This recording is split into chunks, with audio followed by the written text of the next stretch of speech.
ஏற்பாடெல்லாம் ரொம்ப பிரமாதமா இருந்தது சந்திரபாபு. திண்டிவனம் ராமகோபாலனும் திருச்சி கேசவனும் இறந்து போனதுக்கு அப்புறம் இப்படி ஒரு மேளத்தை நான் இது வரைக்கும் கேட்டதே இல்ல. ஆமாமா, இந்த பெருமை எல்லாம் உங்களை தான் சேரும். இனிமே வாசிக்க மாட்டேன்னு பிடிவாதமா இருந்தவரை வாசிக்க வச்சிட்டீங்கல்ல.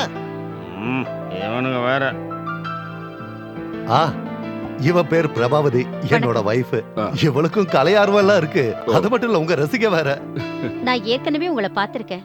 எங்க காலேஜ்ல ஒரு டெமான்ஸ்ட்ரேஷனுக்காக நீங்க வந்திருந்தீங்க. அப்ப நான் உங்களை பாத்திருக்கேன். நான் அங்க டான்ஸ் கத்துக்கிட்டு இருந்தேன். அப்படியா? நான் படிச்சு முடிக்கல, அதுக்குள்ள நான் கல்யாணம் பண்ணிக்கிட்டேன். பிசினஸ் மேன கல்யாணம் பண்ணதுனால மோகினி ஆட்டம், பரதநாட்டியம் எல்லாத்தையும் மறந்துட்டா. இப்ப வீட்டை மட்டும் கவனிச்சுக்கிறா. குடும்ப பொம்பளைங்க வீட்டை மட்டும் கவனிக்கணும்னு இல்ல, கலை பணியையும் தொடரலாம். என்னதான் இருந்தாலும் அது ஒரு தொல்லை தான் நான் நினைக்கிறேன். குடும்ப பொண்ணு மாதிரி இருக்கணும். நாட்டியக்காரியா மாதிரி இருக்கணும். ஆண் ஆதிக்கத்தை விரும்புற உங்கள மாதிரி ஆளுங்க தான் அப்படி நினைப்பாங்க. குடும்ப பெண்களுக்கு கலையும் ஒரு அலங்காரம் தான். நீங்க சொல்றது சரிதான். அப்படி சொல்லுங்க. சரி, நாம மாடிக்கு போலாம். எல்லாரும் அங்க காத்துட்டு இருக்காங்க. வாங்க போ. வாங்க. தப்பா எடுத்துக்க கூடாது. உங்களோட கச்சேரியை கேட்கணும்னு எனக்கு ஆசையா இருக்கு. நான் யாரு செம்மாங்குடி சீனிவாச ஐயரா கச்சேரி பண்றதுக்கு? அந்த மாதிரி கேட்கல. ஏதோ சின்னதா ஒரு பாட்டு பாடுங்களேன்னு கேட்டேன். நீங்க பாடுற மாதிரி ஒரு போட்டோவை நான் பத்திரிக்கையில பாத்துருக்கேனே. அது பத்திரிகைக்காரங்க முன்னாடி. ஆனா நீங்க வாசிக்க சொல்றது உங்க முன்னாடி ஆச்சே. ஒரு கலைஞரான எனக்கு என்ன நிலைமை பாத்தீங்களா? என்ன இருந்தாலும் அவரு ரொம்ப விருப்பப்படுறாரு தேவண்ண. ஒரு 2 வரி பாடலாம்ல. பிரபா, அந்த வாத்தியத்தை எடுத்துக்கூட. இனி நான் உங்க முன்னாடி பாடலங்கிற வருத்தமே உங்களுக்கு வேண்டாம். பாடிடுறேன்.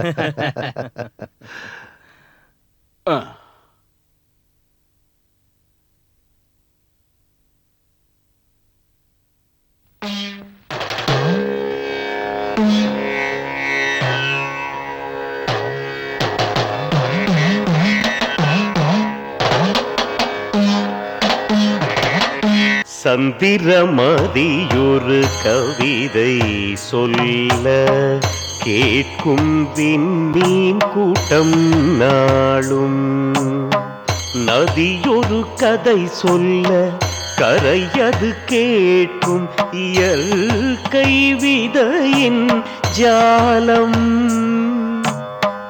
நானோர் கவி சொல்ல செவிகளும் கேட்கும் மனதில் தாகம் புரளுதே பரவசம்.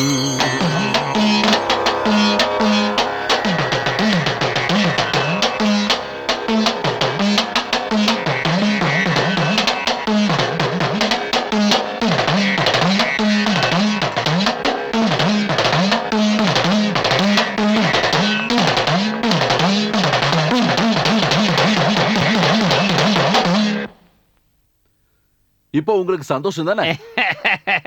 எனக்கு ரொம்ப சந்தோஷங்க. ஒரு உண்மையை நான் சொல்லிடுறேன். பாட்டை விட எனக்கு ரொம்ப பிடிச்சது உங்க வாத்தியம் தான். எல்லாத்துக்கும் ஒரு கைப்பக்குவம் வேணும்ல. கைப்பக்குவம்னு சொன்னதுக்கு அப்புறம் தான் ஞாபகம் வருது. நம்ம பையன் ஒருத்தர் இருக்கானே, பேரு கூட எந்த பையன்? நாம 2 பேரும் அடிக்கடி டிவில கூட பாப்போம்ல. தாடி மீசையோட நீளமா முடி விட்டுட்டு ஜிப்பா போட்டிருப்பானே, ஜாகிர் ஹுசேன். அவனே தான்.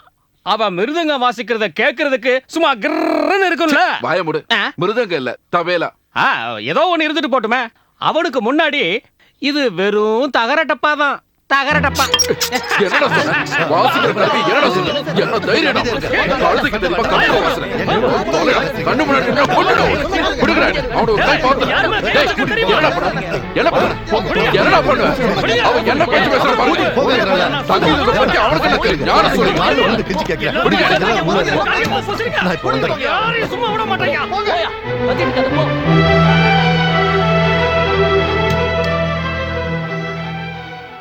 தேவா சார், நடந்ததுக்காக நான் உங்ககிட்ட மன்னிப்பு கேட்டுக்கிறேன். நான் கிளம்புறேன். போகாதீங்க. தள்ளு. நில்லுங்க.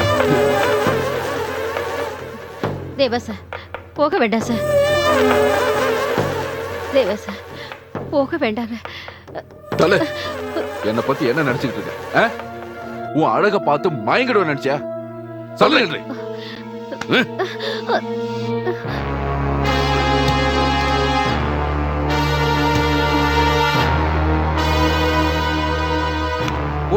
கண்டபடி வளர்ற. அத பத்தி நீ பேசுறியா? வாங்கடா போலாம். எங்க போறீங்க தேவண்ணா? உன் ஆத்தாளுக்கு கருமாதி பண்ண. இப்ப என்ன நடந்துச்சு? சொல்லணுமா உன் பொண்டாட்டியோட லட்சணத்தை? அவளையே கட்டுப்படுத்திக்க தெரியாத அவ ஒரு குடும்ப பெண்ணா. காலைய படிச்சவளாச்சேன்னு அவன் மேல நானும் ஒரு மரியாதை வச்சிருந்தேன். அவ அப்படி என்ன ஆட்டத்தை கத்துக்கிட்டா? தெய்வீகமான மோகினி ஆட்டமா, இல்ல எல்லாரையும் சந்தோஷப்படுத்துறதுக்காக ஹோட்டல்ல ஆடுற கேபரே டான்ஸா? தேவண்ணா, இந்த மாதிரி நடந்துக்கிற பொம்பளை எல்லாம் குடும்பத்துக்கு லாய்க்கு கிடையாது. எங்கேயாவது கொண்டு போய் தள்ளி விட்டுரு. பாப்பலாம். தேவன சாப்பாடு. நல்ல சாப்பாடு. வர